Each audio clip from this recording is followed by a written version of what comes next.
Hello friends, स्वागत है आप सभी का रवि सर के वाले में। तो आज की वीडियो है उत्तराखंड एसएससी 10+2 और ग्रेजुएट लेवल के लिए, जिसमें हम बात करने वाले हैं 1000 प्लस प्रीवियस ईयर क्वेश्चन जो कि आपके आने वाले एग्जाम समूह कनिष्ठ सहायक और वीडियो वीपीडीओ के जो भी एग्जाम होने वाले हैं उन सभी के लिए ये सीरीज़ इंपॉर्टेंट रहेगी।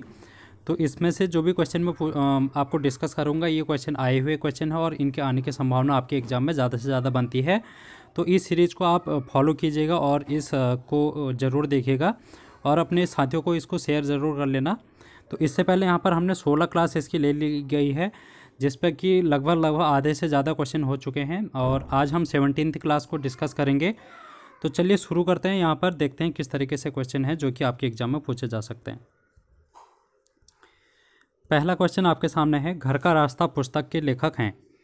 तो घर का रास्ता पुस्तक जो लेखक हैं इसका नाम बताना है आपको, और ऑप्शन है आपके पास लीलाधर जगोड़ी और मंगलेश डबराल, पंडित गोविंद वल्लभ पंत और सुमित्रा नंदन पंत।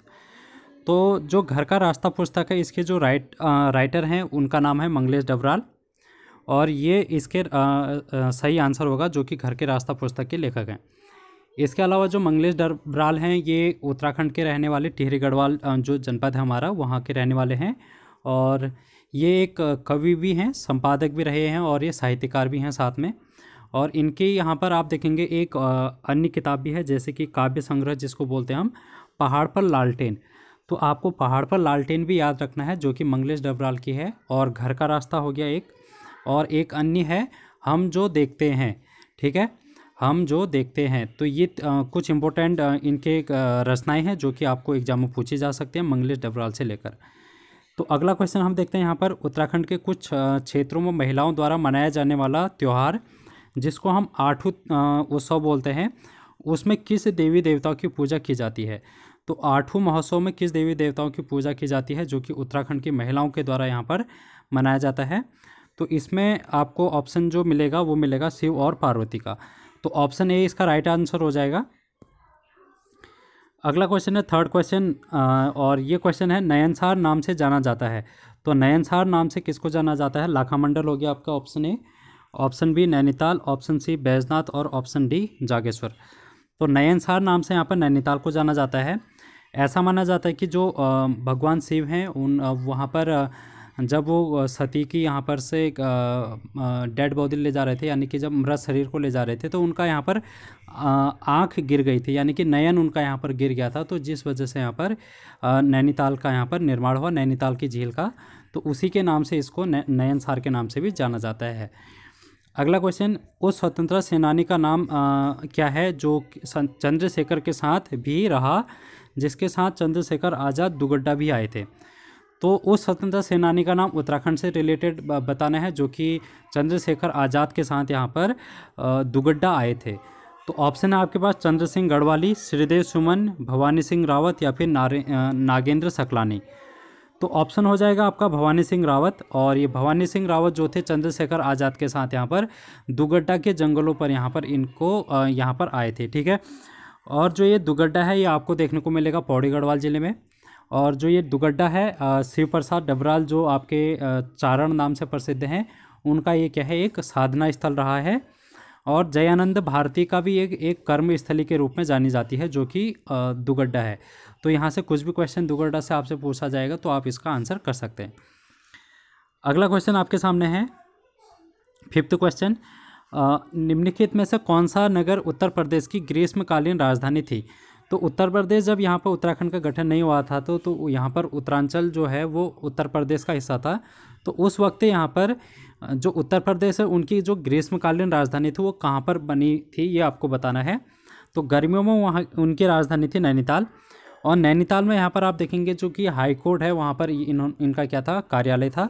तो जब 9 नवंबर 2000 को उत्तराखंड का गठन हुआ तो वहाँ पर फिर क्या कहते हैं, हाई कोर्ट का यहाँ पर निर्माण कर दिया गया था। ठीक है, जहाँ पर इनका ये ग्रीष्मकालीन राजधानी थी।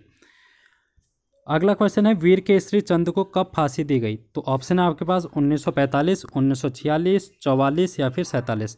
तो 1945 को यहाँ पर वीर केसरी चंद को यहाँ पर फांसी दी गई थी। तो राइट आंसर हो जाएगा ऑप्शन ए। अगला क्वेश्चन, उत्तराखंड का हाई कोर्ट पहले किस नाम से जाना जाता था? जो हाई कोर्ट है जिसकी स्थापना 9 नवंबर 2000 को की गई थी, तो उस वो पहले किस नाम से जाना जाता था? ऑप्शन है आपके पास संसद भवन, वाइट हाउस, वायसराय लॉज या फिर इनमें से कोई नहीं। तो राइट आंसर हो जाएगा आपका वायसराय लॉज के नाम से ये जाना जाता था पहले। अगला क्वेश्चन है, तिब्बत के राजा काको वामोर को हराने वाला परमार वंश का पहला शासक कौन था? तो परमार वंश का यहाँ पर शासक बताना है जिसने यहाँ पर तिब्बत का एक राजा था जो कि उत्तराखंड में यहाँ पर हमले किया करता था उस टाइम पर जब परमार वंश का यहाँ पर शासन हुआ करता था। तो उसी को हराने के लिए यहाँ पर उत्तराखंड का एक परमार वंश का शासक था जो कि मानशाह था। तो जिसने क्या किया, पहली बार यहाँ पर काकावोरुम को हराया था। ठीक है, ये चीज़ आपको ध्यान में रखनी है। अब यहाँ पर मानशाह के बारे में और भी चीज़ें देख लीजिएगा। यहाँ पर एक इसके राज कवि हुआ करते थे जिसका नाम है कवि भरत। तो भरत जो एक कवि हुआ करते थे, इन्होंने एक मानवोदय काव्य नाम से एक पुस्तक लिखी थी जो कि आपको याद करनी है। और ये जो पुस्तक थी वो मानशाह को समर्पित इन्होंने की गई थी। तो मानवोदय काव्य पुस्तक किसके समय में लिखी गई? तो आप बोलेंगे मानशाह के समय में। और किसने लिखी? कवि भरत के द्वारा लिखी गई थी। अगला क्वेश्चन यहाँ पर, भारत के किस विश्वविद्यालय को देश का 7वां IIT का बनाया गया? तो 7वां IIT किसको बनाया गया है यहाँ पर? ऑप्शन है आपके पास रुड़की, देहरादून, पन्नगर और ऋषिकेश।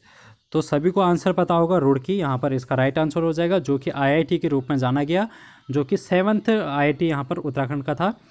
अगर IIT रुड़की के बारे में देखें तो ये एशिया का पहला इंजीनियरिंग कॉलेज था जिसकी स्थापना यहाँ पर 1847 में की गई थी। तो 1847 आपको याद करना है, जो कि रुड़की कॉलेज की यहाँ पर स्थापना की गई थी। लेकिन उस समय पे इसका जो नाम था वो था Thomson College of Civil Engineering. ठीक है, Thomson College of Civil Engineering नाम से ये हुआ करता था। उसके बाद क्या हुआ, 1949 में इसको विश्वविद्यालय का दर्जा दे दिया गया। और फिर जब 2001 का समय आया तो इसको 7वां IIT का दर्जा दिया गया। तो 3 डेट आपको याद करनी है। 1847 इसमें जब ये बना था एक सिविल इंजीनियरिंग कॉलेज के रूप में, Thomas College of Civil Engineering. 1949 में इसको विश्वविद्यालय का दर्जा दिया गया और 2001 में इसको यहाँ पर IIT का दर्जा दिया गया, भारत के 7वें IIT के रूप में। अगला क्वेश्चन आपको देखने को मिलेगा 10वां क्वेश्चन, वाडिया भूगर्भ विज्ञान संस्थान स्थित है। तो वाडिया भूगर्भ संस्थान कहाँ पर है ये आपको बताना है। तो ऑप्शन है आपके पास चंपावत, हरिद्वार, देहरादून या फिर ऋषिकेश। तो राइट आंसर हो जाएगा आपके पास देहरादून। और जो ये वाडिया भूगर्भ संस्थान है इसकी जो स्थापना हुई थी 1976 में हुई थी। ठीक है, तो ये भी आपको ध्यान में रखना है। अगला क्वेश्चन, ये वही क्वेश्चन पूछ लिया गया फिर से कि जो रुड़की में कॉलेज है उस विश्वविद्यालय का नाम बताना है जिसे पूर्व में Thomson College of Civil Engineering के नाम से जाना जाता था। तो इससे पहले डिस्कस कर लिया है, ये रुड़की कॉलेज है IIT का। अगला क्वेश्चन 12वां क्वेश्चन, बायोफ्यूल से पहली उड़ान किस शहर से भरी गई? तो बायोफ्यूल एक ईंधन होता है जो कि हवाई जहाज़ में काम में लिया जाता है। तो इससे पहली उड़ान कब भरी गई थी ये आपको बताना है, कहाँ से भरी गई थी? तो देहरादून से ये उड़ान भरी गई थी, जो कि देहरादून और दिल्ली। तो दून से आपको याद करना है दिल्ली तक की ये यात्रा थी जो कि बायोफ्यूल के द्वारा की गई थी। और ये जो बायोफ्यूल होता है ये आपको ध्यान में रखना है कि जो जैट्रोफा होता है, जैट्रोफा, ठीक है, जैट्रोफा एक प्रकार का पौधा होता है। तो इसका एक तेल निकाला जाता है और फिर हाइड्रोजन, तो दोनों का अगर मिक्सर हम कर देते तो इसको बायोफ्यूल बोलते हैं। तो ये बायोफ्यूल के निर्माण से यहाँ पर ईंधन का निर्माण किया गया और उसी से फिर यहाँ पर हवाई जहाज़ में इसको ईंधन के रूप में लिया गया। अब आपको बताना है यहाँ पर जो देहरादून है वहाँ पर कौन सा हवाई अड्डा है, उसका नाम आपको यहाँ पर कमेंट बॉक्स में बताना है।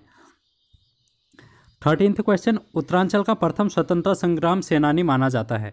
तो स्वतंत्रता संग्राम सेनानी उत्तराखंड का 1857 के समय में यहाँ पर जब भारत में स्वतंत्रता संग्राम लड़ा गया तो उत्तराखंड की तरफ से भी एक महत्वपूर्ण व्यक्तित्व तो सामने आए जिनका नाम है कालू मेहरा।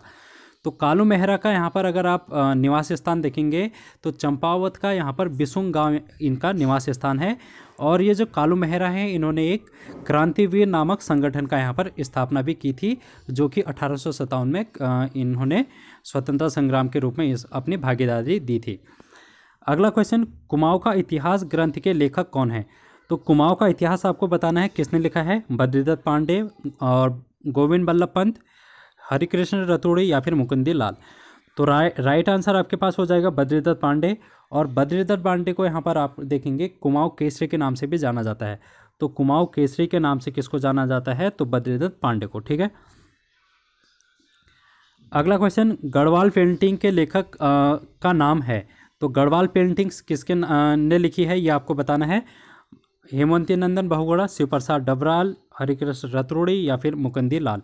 तो राइट आंसर हो जाएगा 15 का यहाँ पर ऑप्शन डी, मुकुंदी लाल के द्वारा यहाँ पर गढ़वाल पेंटिंग लिखी गई है। तो ये आपको ध्यान में रखना है। अगला क्वेश्चन, उत्तरांचल का इतिहास के लेखक हैं। अब उत्तरांचल का इतिहास आपको बताना है। इससे पहले हमने कुमाऊं का इतिहास देखा जो कि बद्रीदत्त पांडे के द्वारा लिखा गया है। अब उत्तरांचल का अगर इतिहास की बात करेंगे तो ये लिखा गया है शिव प्रसाद डबराल के द्वारा, जो कि आपका ऑप्शन हो जाएगा ऑप्शन बी।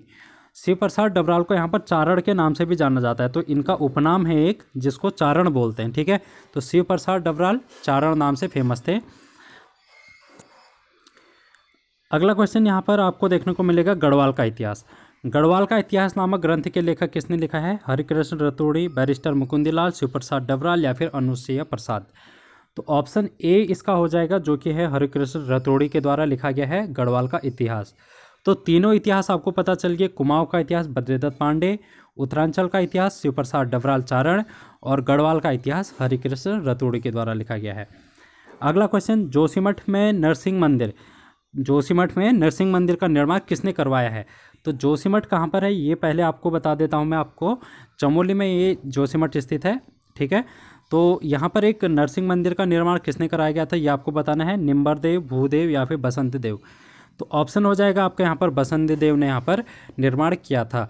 तो आपको कमेंट बॉक्स में ये बताना है कि जो बसंत देव है किस वंश के शासक हैं। ठीक है, कमेंट बॉक्स में क्या बताना आपको कि जो बसंत देव है किस वंश के शासक हैं, और ये भी बताना है कि इन्होंने किस वंश की स्थापना यहाँ पर की थी। अगला क्वेश्चन, निम्नलिखित में से सबसे पुराना समाचार पत्र है, सबसे ओल्डेस्ट यहाँ पर समाचार पत्र आपको बताना है। ऑप्शन है आपके पास अल्मोड़ा अखबार, गढ़वाली शक्ति या फिर गढ़वाली समाचार।